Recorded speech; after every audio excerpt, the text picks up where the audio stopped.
या रसूल अल्लाह वसल्लम अलैका या हबीब अल्लाह। चांद को तोड़कर जोड़ने वाले आजा, चांद को तोड़कर जोड़ने वाले आजा।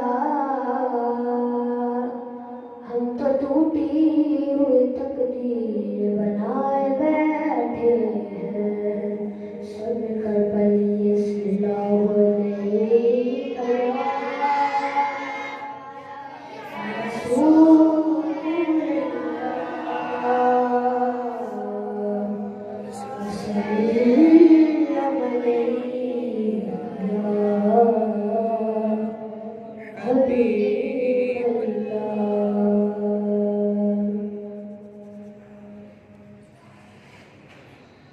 क्या करूं के याद आती है सोच